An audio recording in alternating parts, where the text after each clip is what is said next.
Yo, what is good, YouTube, and welcome back to another JC2K video. Yes, I know I'm 3.5 hours late. I'm sorry, but better late than never, I guess. We are getting new GOAT Festival players tomorrow as well, which we kind of knew these players were going to come anyway. I'm not surprised 2K leaked them. I'm 3.5 hours late because I've been doing stuff with my girlfriend. My apologies. But the players we're getting tomorrow include GOAT Nick Young, GOAT Brian Scalabrine, GOAT Tyrese Halliburton, GOAT Shawn Bradley, and then GOAT Adam Morrison. I would say it's interesting because this is a mix of super duper awesome cards and probably good but not insane cards, you know what I mean?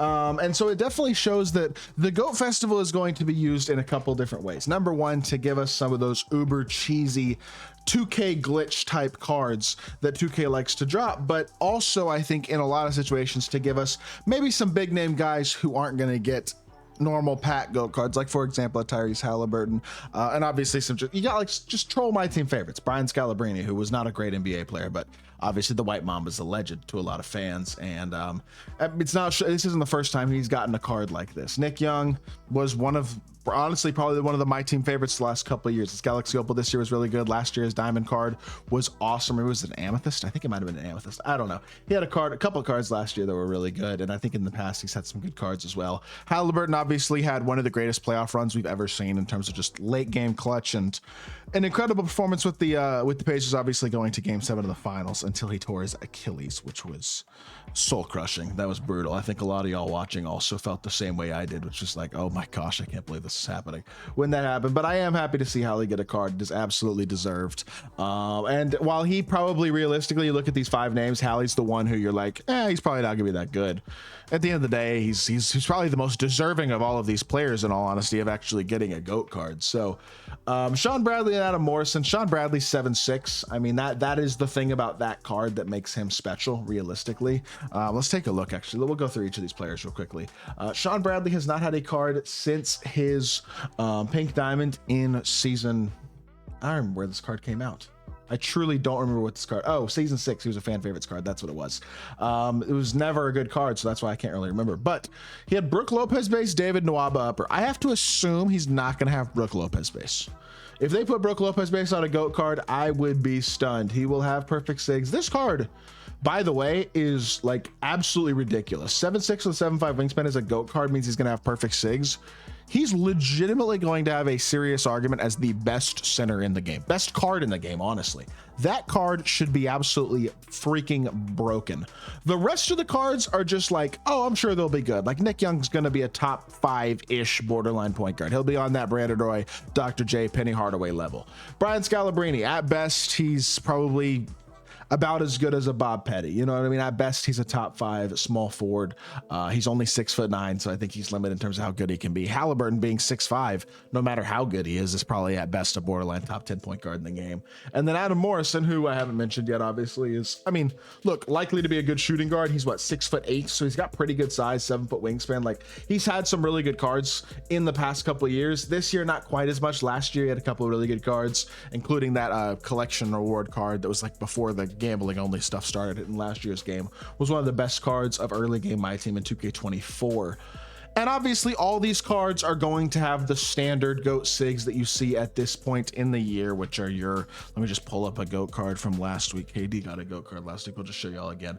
But he's going to have the standard GOAT. They're all going to have the standard GOAT SIGs. You'll have Garland dribble style, Francis size up, Curry escape, Draymond in the back, Levine step back, Defox crossover, and Tyrese Halliburton Hezzy with Pro 2 fade. You're going to have all those animations on every single one of these cards, I do expect, which is why I say again that Shawn Bradley's probably going to be right there with the best card in the game. And I actually don't absolutely adore Yao's release. Maybe I'm crazy for saying that, but me personally, not the biggest fan. So I actually think realistically, when I look at this drop, that the best card in this drop, I mean, obviously besides Shawn Bradley, I don't know, but the best card in this drop is probably the best card in the game in Shawn Bradley. So it'll be interesting to see how many GOAT pieces he is, because if he's like a reasonably attainable amount of GOAT pieces, kind of like AK and Beasley and guys like that were, that might be the player that I start working towards with my pieces and stuff. I might also open some base packs and do kind of the base pack method where you sell a lot of stuff you get from base packs and try to get as many pieces as possible from that. It might get me to grind a lot as well, which would be pretty cool. But I will say for this weekend, I am going to be out of town. I will get y'all some videos tomorrow,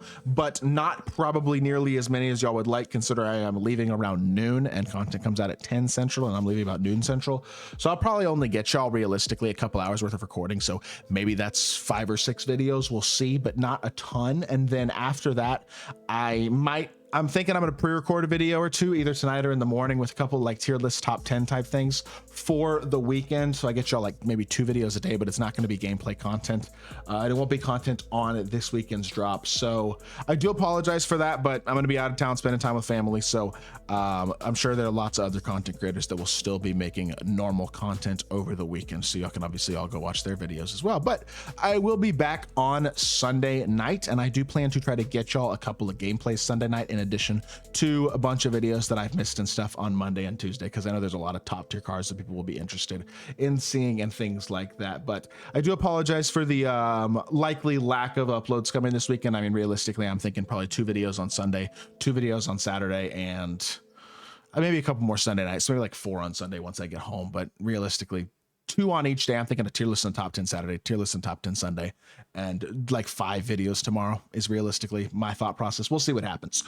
But in conclusion, when I look at tomorrow's drop, besides Bradley, this is kind of take it or leave it stuff. If there's a player here that really excites you, maybe you're a big fan of them for whatever reason. Like if you're a Pacers fan, I know my guy Trent's going to be thrilled about this Tyrese Halliburton card. Like that's going to be a must-have card for him. And if there was a Luka or somebody like that in there, in here, that's kind of how I would feel as well. I'd be willing to spend my MT on packs and trying to like grind a lot and chase one of these cards, because they will be grindable if you're willing to play enough games.